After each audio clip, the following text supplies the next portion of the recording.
So I don't know if you can tell from the background of this video, but it is currently raining here in the Dallas-Fort Worth metropolitan area.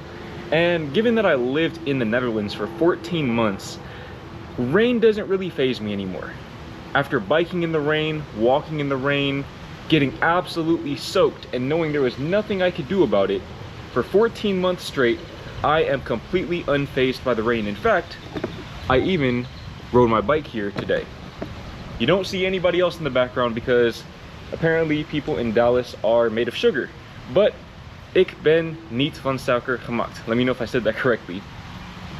I'm saying this to say that rain is not something that I have an issue with at this point in time. I am fully, wholeheartedly willing to be outside in the rain, walking, riding my bike, etc. That said, one thing that I have realized, having been back here in the Dallas area for a little over a month now, is that the rain here is not the same as it is in the Netherlands. Now, what do I mean by that?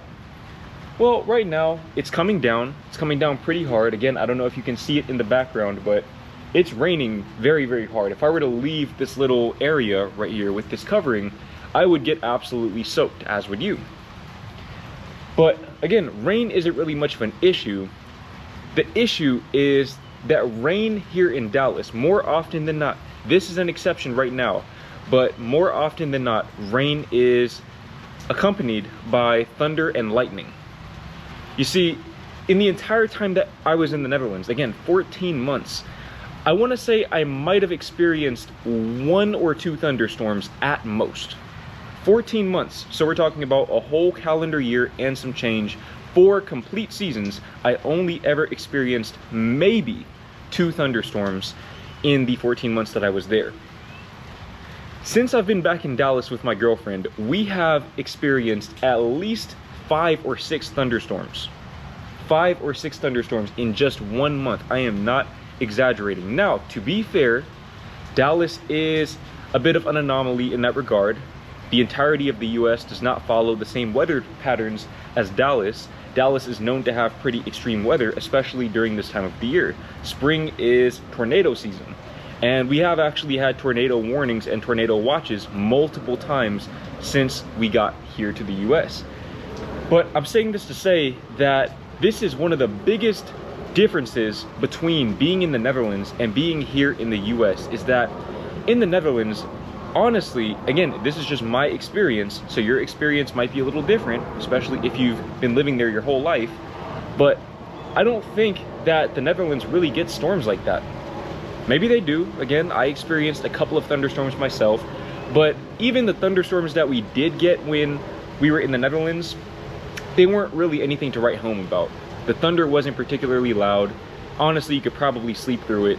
There was some lightning, but it wasn't really anything too extreme. Here in the US, we've had thunder that has literally woken my girlfriend up and made her scared. Okay, my girlfriend is a full-grown adult, and that lightning and thunder had her absolutely shook. Okay, I had to actually hold her in bed. I'm not gonna go too deep into that, but the point is, this thunder and this lightning are completely different from anything we've experienced in the Netherlands. And again, when it comes to tornado watches, tornado warnings, I don't think I ever personally experienced or even observed that happening in the Netherlands. I've been told that they do happen from time to time, but I imagine that they're probably EF1 tornadoes, which is pretty much the lowest ranking of a tornado that a tornado can be, or maybe EF2 at most. Here in Dallas, and in this part of the US, we're getting EF4, EF5 tornadoes. Tornadoes that are actually tearing shit up, taking roofs off of houses, etc. I don't know how much damage this most recent tornado caused. I want to say it was a week and a half, 2 weeks ago, something like that. But it's definitely been a major, major reverse culture shock for me, because we just did not see that in the Netherlands. Never saw it. Now, the next thing, speaking of nature, that we see very, very frequently here in the US, and in particular in the DFW area, that we never really saw in the Netherlands, is wildlife. Now, what do I mean by that? Well, of course, there are animals in the Netherlands, of course. But if I'm being honest, the animal that I saw most frequently in the Netherlands was probably cats. I saw a lot of cats out there, and pretty much all of those cats belonged to somebody. They weren't just stray cats, they were cats that their owners simply let them out during the day or maybe during the night. Here in the US, we see wildlife. So right now, if I show you, you probably won't be able to see it, but if you look over there in the grass, you might be able to see that squirrel. I guess he's just taking in this rain, showering, whatever he's doing, I don't know. But we see a lot of squirrels here. I think in Dutch they're called acorns, if I'm not mistaken. Correct me if I'm wrong on that. But we see a lot of squirrels. You'll see them pretty much every day out here in the trees, running around in the grass, especially at parks like this. And this isn't a nature preserve kind of park. It's literally just a regular park. And there are a lot of squirrels here. We also see a lot of rabbits.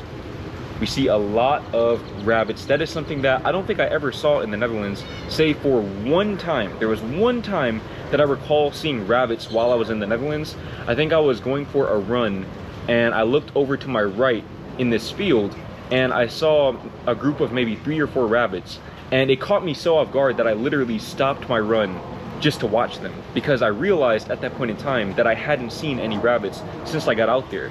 Now, I don't know if it's a climate thing, or maybe there are a lot of other species that feed on rabbits. I don't know what it is, but I just didn't see a lot of rabbits out there, and I don't think there are a lot of rabbits out there, at least near civilization. At least near civilization, there aren't a lot of rabbits or squirrels. Whereas, actually, speaking of squirrels, you probably can see the squirrel now. You can see him running around in the grass. Maybe he'll come a little closer. But again, you don't really see stuff like that in suburban areas in the Netherlands. Here in the US, even in our backyard, my parents' backyard, there are probably 3 or 4 rabbits that live in the backyard underneath their tool shed. And there are countless rabbits in the neighborhood that they live in. There are a lot of rabbits in the general area in that neighborhood and around the neighborhood. And it's not specific or exclusive to our neighborhood. It's just something that you see pretty frequently. And unfortunately, this does mean that there are quite a few rabbits and squirrels that get run over in the streets. So if you're like my girlfriend and you're very sensitive to something like that, then you definitely need to be mindful of that if you ever come out here, because you will very likely see roadkill in the road. But not even just squirrels and rabbits. Last night, and this one actually caught me off guard as well, but last night my girlfriend and I were coming back from this park. Actually, we were playing basketball on that court right there, and we saw something moving in the bushes. We were like, what is that? First I thought it was a dog. I thought it was a stray dog, so my first instinct was to try and get it. And then the dog started running, and I realized it didn't look like a dog. It looked kind of like a fox, but it wasn't red, it was gray, and it was really skinny. And that's when I realized it was a coyote. And look, coyotes aren't super common where I live in the DFW area, but I don't think I ever saw a coyote in the Netherlands. I don't even know if they have coyotes in the Netherlands. If they do, then let me know, and let me know where in the Netherlands they are. But there are definitely quite a few coyotes out here. And when I lived in my apartment in a different part of the DFW area back in 2022, I actually saw coyotes pretty frequently in the wooded areas surrounding the apartment. So coyotes are a common occurrence out here. They're not really aggressive toward humans, but if you have pets, they will definitely attack them. So I think that's a big part of the reason why people who have cats and dogs here don't really let their pets run out and about like that. It's because your pet might not make it home because of those coyotes. And of course, that's just nature, that's just the cycle of life. But that's a different discussion for a different day. There are a lot of coyotes out here, a lot of wildlife in general. And if you go to the nature preserve areas, even just within the DFW area, you'll see deer, you'll see bobcats, all kinds of other animals that I don't think they have a whole lot of in the Netherlands. I'm sure they have deer. I don't know about bobcats though, or cougars, mountain lions, whatever you want to call them. I don't think they really have those in the Netherlands. But that's definitely been a big reverse culture shock for me, and it's been a very big culture shock for my girlfriend, because she was not expecting to see a coyote in person yesterday. In fact, I wouldn't be surprised if that's the first time she ever saw one. Now, the next thing that I see pretty much every day here in the US that I never really saw in the Netherlands is power lines. So Again, I don't know if you'll be able to see it from where I'm sitting, but if you look far in the distance, you might see those power lines running all the way across. You see power lines just running all the way across, running parallel to the road over there where those cars are driving.